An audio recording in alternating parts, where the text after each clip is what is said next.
Salut à tous, et oui malheureusement Sandy et Ramous se sont battus, et aujourd'hui je vous donne mon avis. Alors Sandy c'est un jeune tiktoker qui s'est fait connaître grâce ou à cause de nombreuses polémiques. Il a torturé un canard en plein live, ou alors il a tenu des propos homophobes et encore plein d'autres bad buzz. Si je devrais le comparer à quelqu'un de connu, ce serait un peu un Benjamin Ledigue. Et Ramous c'est un influenceur qui combat les injustices. Il s'est fait connaître quand il a traversé la France à la marche pour voir ses enfants, car la mère de ses enfants ne lui accordait plus le droit de les voir, de façon très injuste. Et ces deux gars là se sont battus. Au cours du temps, Ramous a fait des vidéos où il dénonçait les agissements de Sandy, et donc Sandy a fait une vidéo pour dire qu'il voulait se taper avec Ramous, et qu'il serait le grand gagnant du combat, voulant même poster l'affrontement sur Instagram. Soit il va venir, tout va bien se marcher, vous allez voir en live le combat, enregistrement de vidéo, et ça enregistrera, même si le live se fait bannir, ça enregistrera le combat quand même, pour pouvoir poster ça sur Instagram.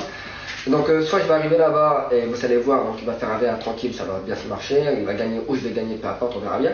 Soit il va appeler la police, donc arriver là-bas il va nous faire embarquer, ou soit il viendra pas, ça sera un compromis. On verra bien demain. À partir de ce moment-là, Ramous le contacte, les esprits s'enflamment, Ramous lui donne rendez-vous quelque part, Sandy le rejoint, et il s'est passé ce qui s'est passé. Ramous raconte dans une vidéo qu'il a faite après, qu'il a essayé de le raisonner, mais que Sandy a essayé de le démarrer avec une patate. Donc ils se sont rentrés dedans, et Ramous a pris rapidement le dessus sur lui au sol. Une fois qu'il l'a maîtrisé, il a encore tenté de le raisonner, et Sandy a essayé de lui arracher le doigt en le mordant. Et là c'est le seul moment où je suis pas d'accord avec Ramous, quand il dit que c'est lâche de faire ça. Je suis désolé, c'est une bagarre, le mec n'a plus d'issue, au moins il continue à lutter. Mais sinon moi je le dis directement, je suis complètement pro Ramous dans cette histoire. L'autre il lui manque une case, il insulte tout le monde à longueur de journée, je sais pas s'il prend des substances, des trucs comme ça, il se met à menacer les gens. Sur la vidéo on voit pas très bien mais bon je vous la mets. Regardez bien, alors il est non-assistance à personne en danger, il est en train de filmer Mehdi.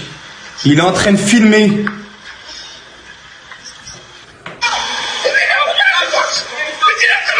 Mehdi aide-moi. Mehdi aide-moi. Mehdi stop. Arrête. C'est parti. Et donc du coup, juste après l'avoir calmé, Ramous lui a fait une petite leçon de morale. Ça sert à quoi maintenant de faire ça? Vas-y, explique-moi. Pourquoi je t'ai jamais contacté moi? Parce que ça sert à quoi de faire ça, franchement? Ça sert à quoi? T'as des enfants, t'as 2 enfants, il y a 2 enfants. Ça sert à quoi? Vas-y, dis-moi. Ça t'a servi à quoi? Non, t'as voulu faire l'homme, regarde comment t'es maintenant. Regarde. Tu vas aller voir tes enfants comme ça? Tu vas leur dire quoi, tes enfants? Elle est où ta voiture? De l'autre côté, à 4 km d'ici. Je vais le prendre en charge. Allez. Amène-toi, mais laisse-le, je l'aide, allez. Viens. T'as quoi là? T'as l'asthme?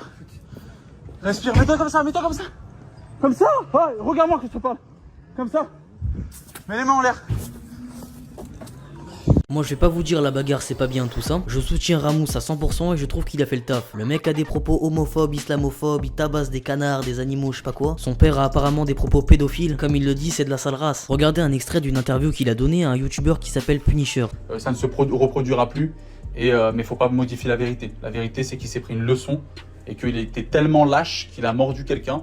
Après les gens qui banalisent ça, qui le justifient ou qui les soutiennent, ils sont aussi fautifs et ils sont complices de tous leurs actes. Parce que c'est des gens, son père a dit qu'il voulait toucher des enfants sans poil, il a fait preuve de pédophilie, lui il s'est montré nu et je t'enverrai les captures, il s'est montré nu sur des appels sur Instagram avec des mineurs. On parle d'une famille de détraqués. Et nourrir cette famille de détraqués, c'est justement assécher de savoir nos propres enfants. J'invite moi aussi évidemment à boycotter ces gens là. Bref, nouvelle vidéo demain donc du coup à demain.